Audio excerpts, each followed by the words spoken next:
Mesdames, Messieurs, bienvenue à l'émission Toute la Bible en parle. La vie n'est pas composée uniquement de travail, de sommeil, de projets. La vie a une plus grande signification, une plus grande dimension souvent ignorée, celle de l'éternité. Pour nous en parler, nos invités, Claude et Cécile Séguin, nous entretiendrons de leur expérience vis-à-vis de leur vie nouvelle. Et dans quelques instants, nous aurons le plaisir d'entendre à nouveau Jacques Whitney, Claude Charret, Réal Larocque, le groupe Renaître. J'aimerais vous parler, c'est la dernière fois dans cette série que nous aurons l'occasion de vous offrir comment lire la Bible. C'est très, très important puisque la majorité des gens ont une Bible à la maison qui est dans un placard ou qui est sur une table de salon comme décoration, qu'on ne lit plus. Et ce petit livre, c'est incroyable, mais pourrait vous faire dépoussiérer dans certains cas la Bible pour la lire. Notez bien aussi, à la fin de l'émission, il y aura une adresse en Ontario. Vous pouvez écrire à cette adresse pour faire la demande d'un joli petit Nouveau Testament. J'en ai eu un semblable lorsque j'avais 11 ans et je l'ai encore chez nous à la maison. Et c'est un livre précieux. Nous vous l'offrons, c'est gratuit. Il suffit d'écrire en Ontario. Il y a un personnel francophone en Ontario qui vous répondra et qui vous fera parvenir ce Nouveau Testament. Est-ce qu'il vous arrive quelquefois, j'aimerais le répéter, ça a déjà été dit, mais est-ce qu'il vous arrive d'être blessé par la vie? Êtes-vous dévoré par la soif? Êtes-vous écrasé par vos fautes? Eh bien, l'équipe Renaître aimerait nous donner, eux aussi, à leur façon, un message vivifiant.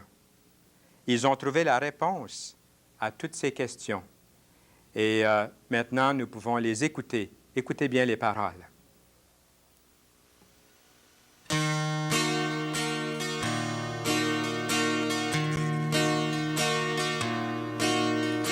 Es-tu blessé par la vie?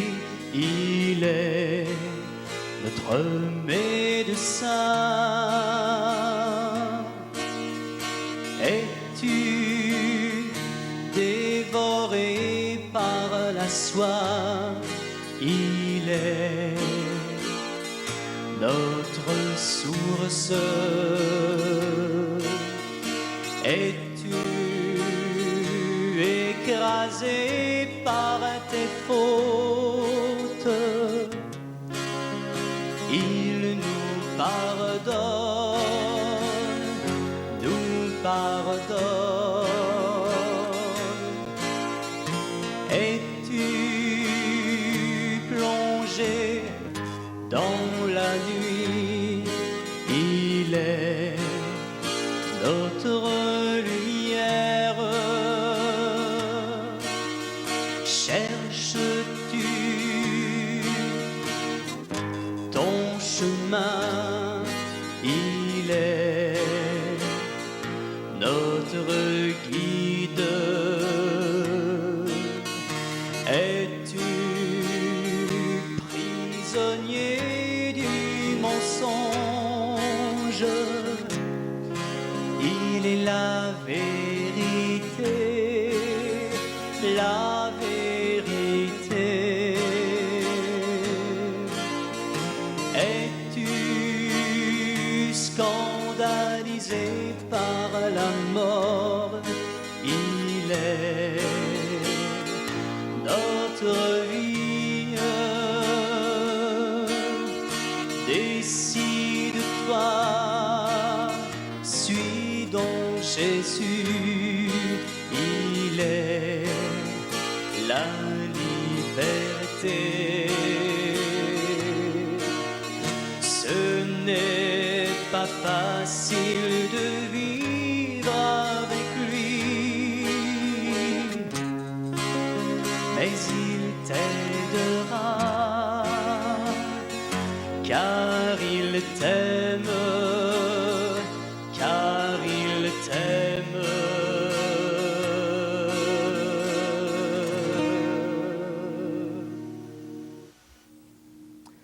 Il n'y a pas d'autre réponse que celle-là. Merci beaucoup. Ils vont nous revenir dans quelques instants. N'oubliez pas, nous vous offrons comment lire la Bible. Appelez dès cet instant. Notez bien l'adresse aussi à la fin pour le Petit Nouveau Testament. Et il nous fait plaisir de nous rendre maintenant. C'est un enregistrement que nous avons fait il y a quelque temps. Nous nous rendons auprès d'un couple qui a expérimenté cette vie nouvelle il n'y a pas tellement longtemps. Et peut-être que vous allez pouvoir vous identifier à eux. Rendons-nous sans plus tarder auprès de Claude et Cécile Séguin qui nous donnent leur témoignage simplement. Bonjour Claude et Cécile Séguin de Bonjour, notre Fernand. coin, le Oui. Richelieu, Saint-Hilaire et Belleuil. C'est un plaisir de vous rencontrer. J'avais hâte de faire cette émission avec vous, cette rencontre.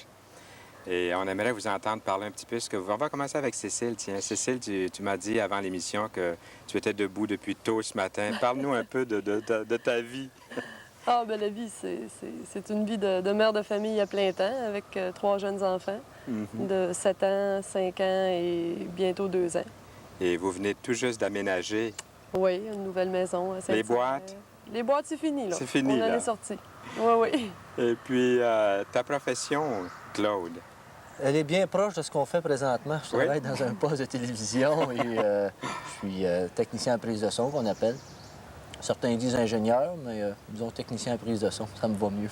Mais c'est assez rare que tu te retrouves devant la caméra. Et effectivement, plutôt c'est la derrière. première fois. Oui? C'est quand même du connu, soit avant, soit devant ou derrière la caméra. Depuis 15 ans quand même que je fais ce métier-là. Puis on aimerait bien savoir comment le Seigneur a touché votre vie. Parce qu'autrefois, j'imagine, comme la grande majorité des gens, vous avez vécu... Est-ce que vous pensiez à Dieu quelquefois dans votre passé? Oui, moi, j'étais, si on veut, religieuse, là. Dieu, pour moi, c'était important, mais c'était loin. C'était quelque chose d'inatteignable, c'était quelque chose de... je sais pas, je pouvais pas vraiment m'adresser à Dieu en ayant espérance d'avoir des réponses. Et puis, c'était vague, si on veut. Oui. Oui. Puis pour toi, Claude? À maintes reprises, je sais que Dieu est là. Je savais que Dieu était là. Parce qu'à maintes reprises, lors de différentes situations là, où je me retrouvais, disons, dans la nature, surtout dans la nature, il faut que je le dise, dans des camps de jeunes qu'on faisait. On se retrouvait au bord d'un lac le soir. Souvent, je m'arrêtais puis je me disais, qui a fait tout ça, puis pourquoi c'est là, puis pourquoi c'est si beau, puis pourquoi c'est si bien orchestré. Je croyais en tout ça. C'était déjà, puis j'avais peut-être je faisais quand même une recherche quelconque. Je cherchais d'où ça venait, puis comment atteindre ce Dieu-là. Comment lui parler, c'est-à-dire pas l'atteindre, mais lui parler. Puis comment avoir un contact direct. Alors, ça, c'était du connu pour moi. Mais je ne réussissais pas à lui parler, ou trouver la façon ou le mode d'emploi là, pour lui parler. C'est bon de voir comment Dieu vous avait rendu sensible à sa voix déjà il y a plusieurs années. Même dans la nature, la Bible parle justement de ceux qui ont connu Dieu ou il y a eu cette première approche par la nature. La Bible en parle, c'est très, très biblique. Les gens qui ne savent pas lire ou qui sont en pleine forêt, en pleine jungle, Dieu doit se révéler à eux un peu de la même façon par la nature. Un peu comme ce matin, lorsqu'on regarde autour, on ne peut pas s'empêcher d'être émerveillé. C'est vrai. Et il y a un Dieu derrière tout ça. Comment êtes-vous venu enfin à connaître Jésus-Christ comme votre sauveur personnel? Mais dans mon cas, ça a été vraiment l'arrivée du 3e enfant là, qui a pas mal bouleversé la vie. Là. Racontez-nous je veux vraiment Dans les entendre tout détails. ça, oui, dans les détails. On Moi, va je veux essayer de savoir. commencer, Cécile, parce que mon histoire était un petit peu différente. Oui, Au OK. ouais. début, en tout cas. D'accord. Mais enfin, c'est ça. C'est que je me suis retrouvée là 2 mois après l'accouchement de ma dernière avec du linge à plier, des repas à faire, des couches. Bon, puis j'étais occupée quand même toute la journée. Je gardais aussi mon père qui était handicapé à ce moment-là. Et puis, j'avais pas de temps à moi. Je me sentais vraiment débordée. Puis malgré tout ça, je sentais comme une espèce de vide à l'intérieur de moi. Je me demandais un peu à quoi ça rime tout ça, là. À 60 ans ou à 70 ans, ou après la mort aussi. Qu'est-ce qui va me rester? Qu'est-ce que je fais ici? Je viens d'où, puis je m'en vais où? Je plie des couches, je fais à manger, mais bon, ça rime à quoi? Là? Ça n'avait plus aucun sens. Et puis évidemment, la vie de couple s'en ressentait aussi un peu. Il y avait des périodes houleuses et des périodes de questions, d'interrogations. Puis il y a un soir en particulier, là, que je me souviens, où on avait une bonne discussion. Puis à un moment donné, c'est venu tout naturellement. J'ai dit, bon, s'il y a un Dieu qui me vienne en aide, puis qui vienne me sortir de là, parce que moi, là, je suis plus capable, là. Toute seule, là, je me débats dans une mer qui est en train de m'engloutir. Et puis, maintenant, je sais que c'est la réponse de Dieu, mais quelques instants après, le téléphone a sonné. C'était un couple d'amis qu'on n'avait pas revu depuis 5 ans. Des amis qui, eux autres, entre-temps, avaient rencontré le Seigneur, avaient fait vraiment un contact direct avec le Seigneur, qui nous annoncent leur visite pour le lendemain. Alors, il arrivait à peu près comme un chien d'un jeu de quilles, là, étant donné la situation qu'on vivait. Bien, j'ai dit, bon, vous viendrez. Puis, c'est vraiment eux autres qui, en arrivant, dès les premiers instants, j'ai senti qu'il y avait une espèce de calme, de paix, de joie qui était différent chez eux, que j'avais pas rencontré chez personne d'autre. Et puis, tranquillement, ils m'ont parlé du Seigneur. Carole m'avait laissé une Bible et m'avait conseillé un petit peu. Puis j'avais vraiment à cœur de trouver des réponses à mes questions. Et ces réponses-là se sont succédées. Plus j'ouvrais la Bible, plus ça répondait à mes besoins. Et puis maintenant, quand je regarde la Bible, je me dis que c'est comme un cadeau que j'ai toujours eu, mais que j'ai jamais développé.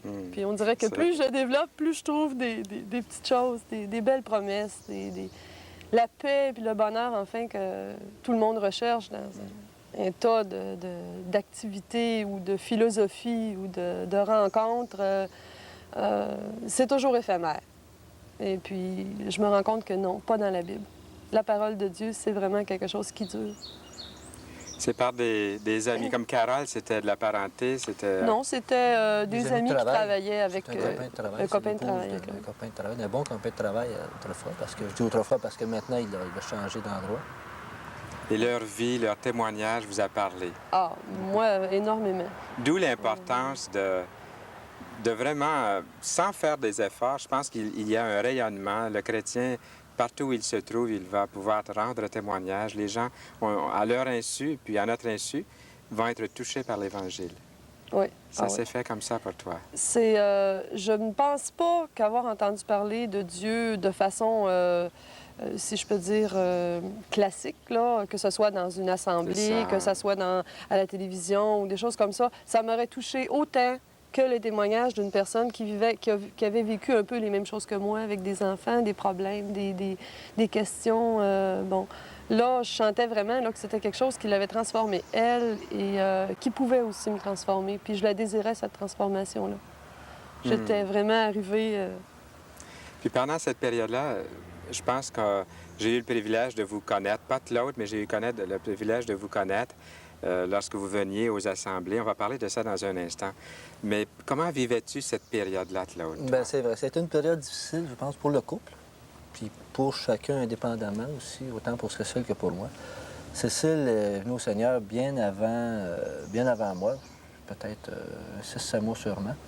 Puis tout ce temps-là, mais j'ai peut-être pas donné la vie facile parce que il y a tellement d'autres types d'organismes là, qui se disent au Seigneur, puis il faut faire le tri là-dedans. Je pense que c'est vrai. Bon.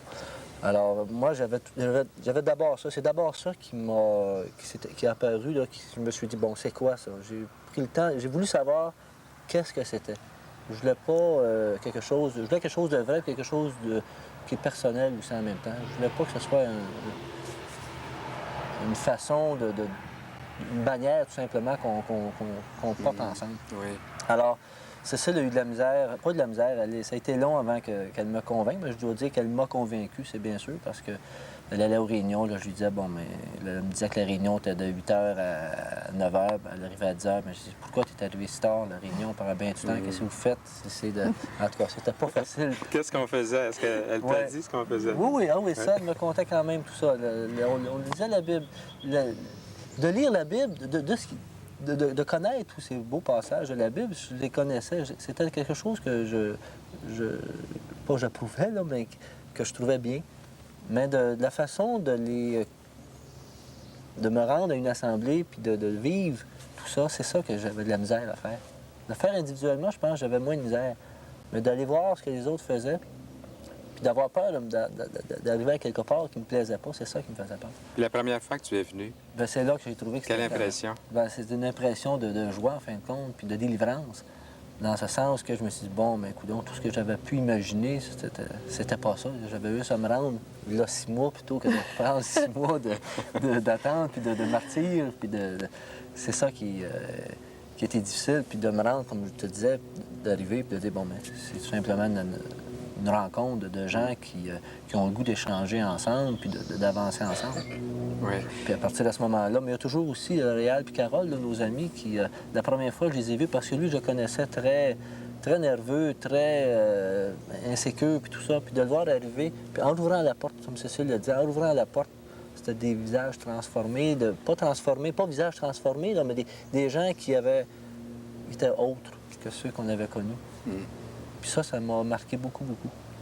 Jésus-Christ, maintenant, pour vous, dans votre vie, dans votre couple, en quelques mots, Jésus-Christ, qu'est-ce qu'il représente dans votre vie pour vous deux, individuellement et aussi dans votre famille comme couple?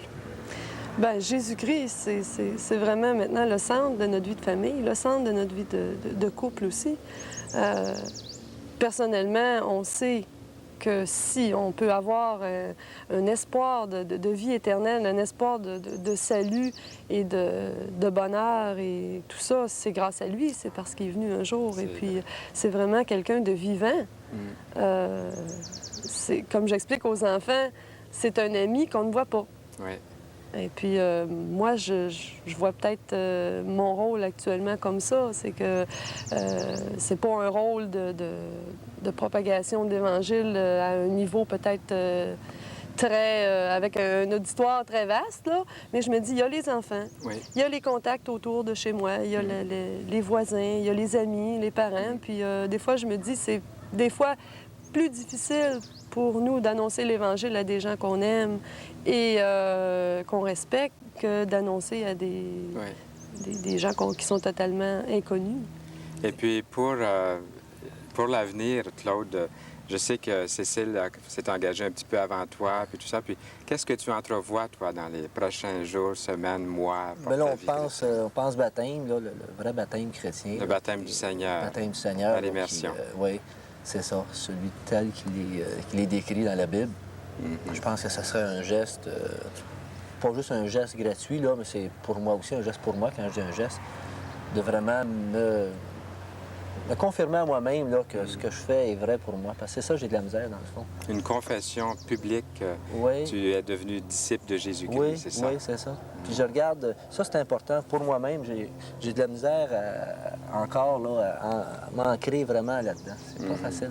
Peut-être à cause de toute l'éducation là, qu'on a pu se faire avant. Et puis, un bel exemple, par exemple, qui me vient de la maison, c'est de la part des enfants. Oui. Je suis rarement là le soir pour faire la prière avec les enfants. Ça fait 2 jours que je suis là cette semaine. Et puis, c'est d'entendre, les 2 soirs, les enfants, même s'ils ont 5 ans et 7 ans, la plus jeune, bien sûr, elle l'a fait peut-être sans qu'on le sache, là, mais on ne peut pas le faire verbalement, mais les 2 autres, à 5 ans et à 7 ans, demandent de faire leur prière eux-mêmes. C'est beau. Et puis, Caroline qui disait hier dans sa prière, elle dit merci pour la belle journée, merci pour ma fête, parce que c'était sa fête hier. Puis aussi, elle dit pardonne-moi pour ce que je fais de pas bien. Et puis là, j'avais peur qu'elle n'ait pas compris le sens de ce mot-là, pardonner. Puis je lui ai dit après la prière, j'ai dit tu fais des belles prières, mais tu sais ce que ça veut dire pardonner? Elle dit oui, ça veut dire qu'il faut que je fasse attention pour pas recommencer. Alors, même à 7 ans déjà, là, je me rends compte qu'elle est déjà prête. Sensible à la parole de Dieu. Vous avez vraiment un grand privilège. Comme tu disais tantôt, Cécile, ton auditoire, c'est ta famille. Oui. Et ça, c'est important.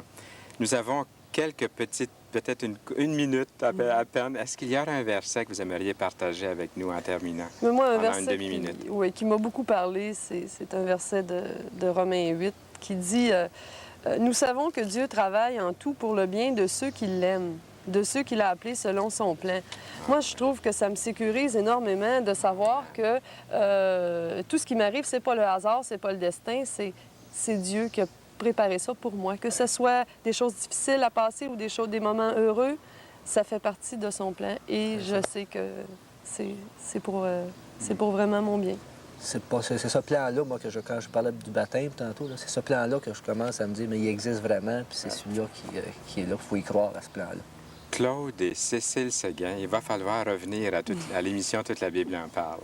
Parce que notre temps de notre entrevue est déjà terminé. C'est très court. Et on revoit l'émission lors du studio et tout ça. À bientôt. Merci, bien. bonjour. Tout concourt au bien de celui qui aime Dieu. Merci Claude, merci Cécile pour ces paroles de la Bible. C'est vrai que tout concourt au bien de celui qui aime Dieu. Et vous êtes appelés aussi à comprendre un petit peu plus de la parole de Dieu, comment lire la Bible. Nous vous l'offrons, c'est à vous. Il vous suffit d'en faire la demande pendant qu'il est encore temps. Il reste encore quelques instants à l'émission. N'oubliez pas le Nouveau Testament. À la fin, vous pouvez noter l'adresse et puis le demander. Nous voulons remercier sincèrement le groupe Renaître qui a été ici pendant les 3 dernières semaines et qui va encore faire une dernière chanson. Nous aimerions les écouter avec tout notre cœur et surtout de bien entendre les paroles. La foi vient de ce qu'on entend. Et ce qu'on entend vient de la parole du Christ. C'est votre bonheur qui en dépend. Il est mort sur une croix pour porter nos péchés, tous nos péchés. Et il fut cloué au bois pour nous en délivrer, nous délivrer. C'est pour toi qu'il a tant souffert pour te libérer. Ne voudrais-tu pas accepter tout ce que Jésus voudrait te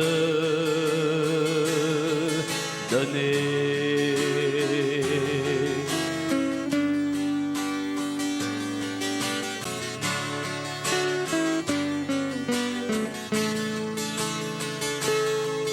Désire le bonheur et tu l'attends chercher, toujours chercher.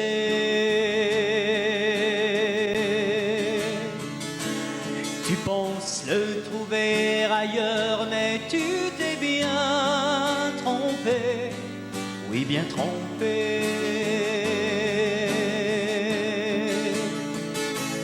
Tout n'est pas fini, car tu peux encore changer. Il conduira toute ta vie si aujourd'hui tu te tournes vers lui.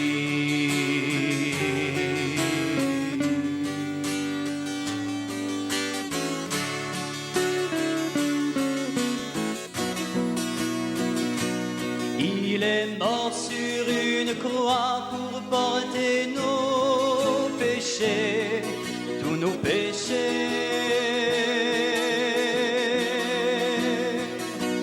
Et il fut cloué au bois pour nous en délivrer, nous délivrer.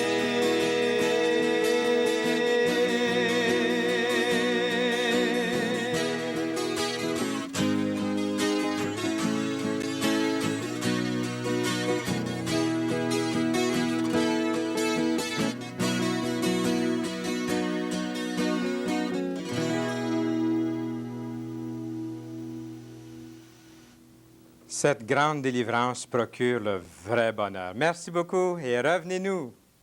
Nous aimerions vous entendre à nouveau dans d'autres émissions. Merci beaucoup d'avoir été des nôtres. Et c'est ça la vie, la vraie vie, celle que Dieu seul par son Fils donne en échange de votre foi, une foi simple comme celle d'un enfant. Vous venez à lui et puis vous dites, « Oui Seigneur, je suis perdu, je t'accepte. » Qu'est-ce qu'il faudrait dire encore pour que l'Esprit de Dieu là, qui travaille dans votre vie vous convainc d'accepter le Sauveur, le Seigneur Jésus-Christ?